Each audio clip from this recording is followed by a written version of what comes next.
Alamogordo Tigers head football coach A.J. Cisco joins us now. Coach, how are you? I'm good, man.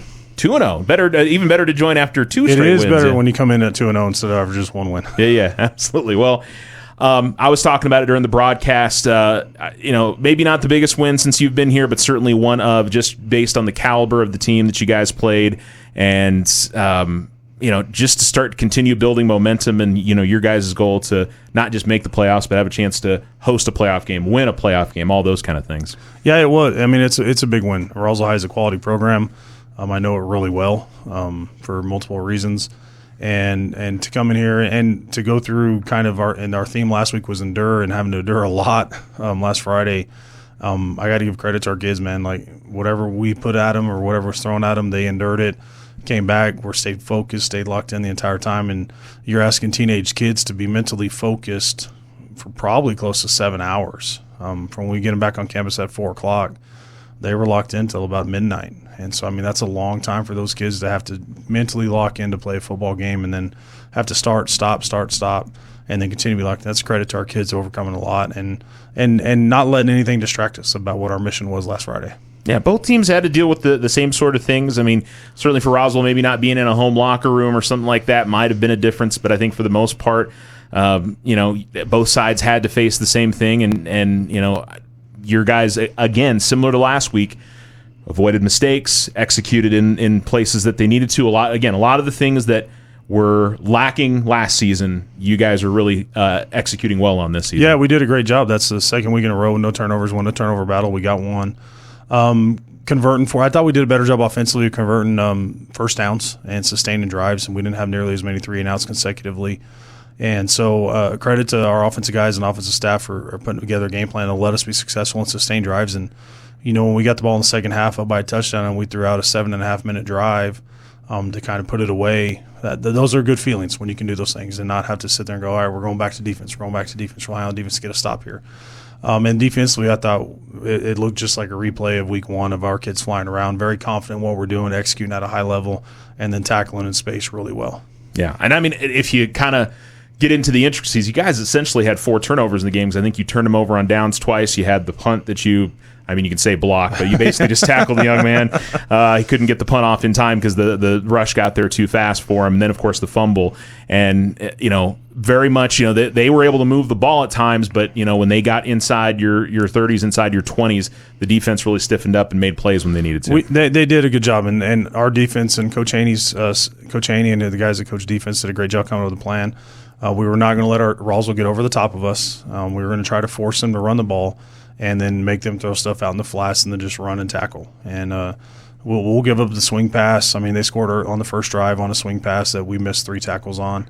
But other than that, every time they threw it, we just ran to the football, tackled well in space, got them down. And what our thing is, live to fight another day. Make them run another play.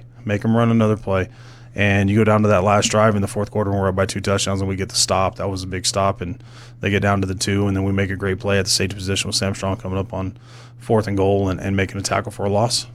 Yeah, multiple guys on that defense. Obviously Bryson had another big game, and you could list off 3 or 4 other guys. I thought Padilla had a really good game, not just for you guys kicking, but defensively he made some big plays for you. Or no, offensively, Moreno.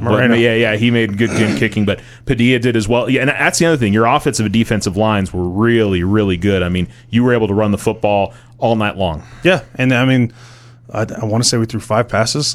And somebody asked me at the game, you only threw 5 passes. Yeah, but we were 3 of 5, baby. That's 60% completion percentage. If you don't need to throw the football, if you can run it, I guarantee you, every coach out there, if they can run the football the whole game and don't need to pass it, they probably will. And that's kind of who we are now. Like we can throw the ball, and when we need to take a shot, we'll take the shot. And we called a couple of shot plays. And credit to Roswell, they played and made good plays. And tip our hat, and like the play right before the end of the first half, I told Bess, hey, we're taking a shot here. If it's not there, you're going to eat it. We're going to take the sack. They're going to make them burn the last time out.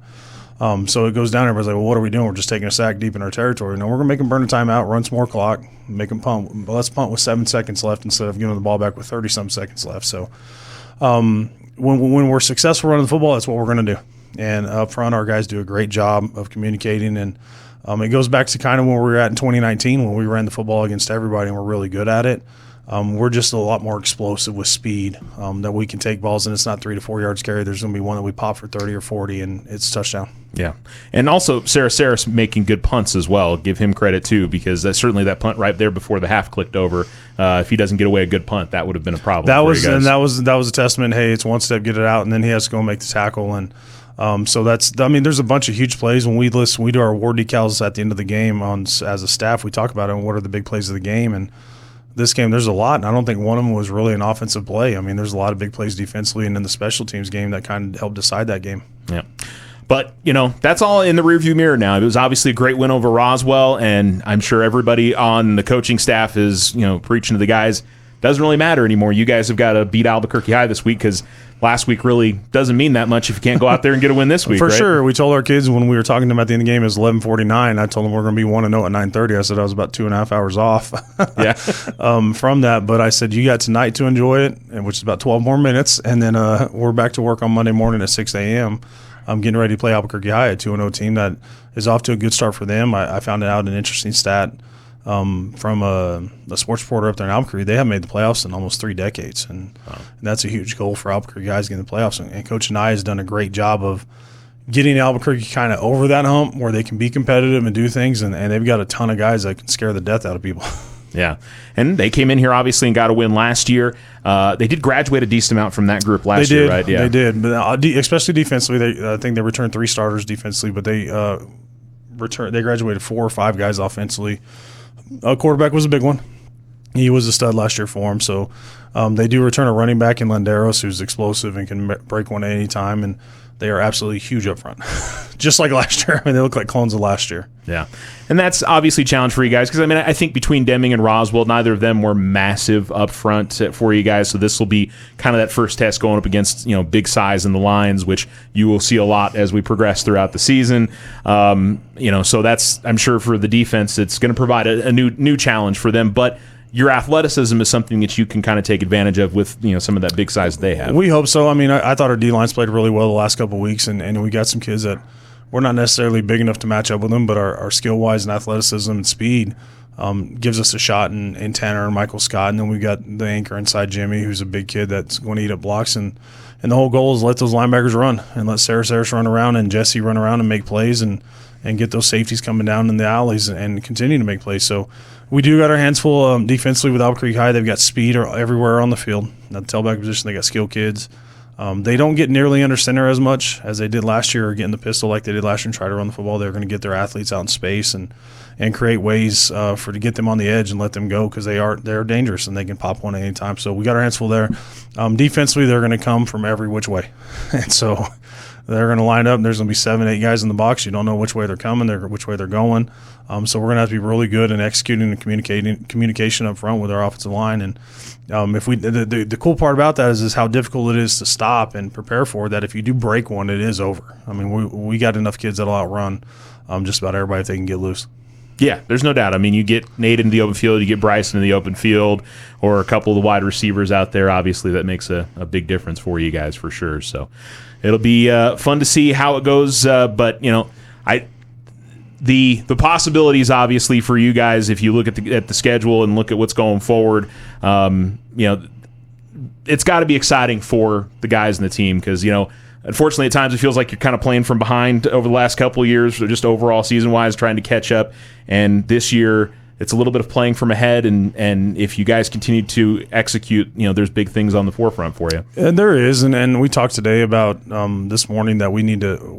Our goal hasn't changed. We're going to be in the playoffs and win playoff games. And I said if we go and handle our business on Friday and are 1-0 Friday night, now we're talking about trying to host playoff games. And where do we fit into that to get a top 8 seed and host a 6A playoff game, which will be cool and something unique, especially when we only have 4 home games, is to get one here in November. But none of that matters. We know as coaches, we can see the schedule ahead of us, and our entire focus is to make sure our kids are focused just for Friday night and be 1-0 every week and our kids kind of have to embrace that mentality every day at practice of being 1-0. And we talk about it every day after practice. Did we win today? Did we get better today? And there's days that we can honestly answer yes, and there's days that we sit there and go, I don't know about that one, Coach. It wasn't necessarily the best day we've had. And but the credit to our kids, because they show back up the next day and they've embraced that mentality of, hey, we're 1-0 every day, win that day, and let the chips fall where they may, and we'll sort it out at the end. All right. Well, it should be a good one on Friday night. You guys are road warriors the next 2 weeks, and not exactly short trips. Albuquerque is probably one of the shorter trips that you get to make this year. It's a shorter trip. It's our second shortest trip of the year. Yeah. So, it is what it is, but it seems like these guys are ready to face that challenge. Coach, good luck this week. I appreciate it, man. Go Tigers.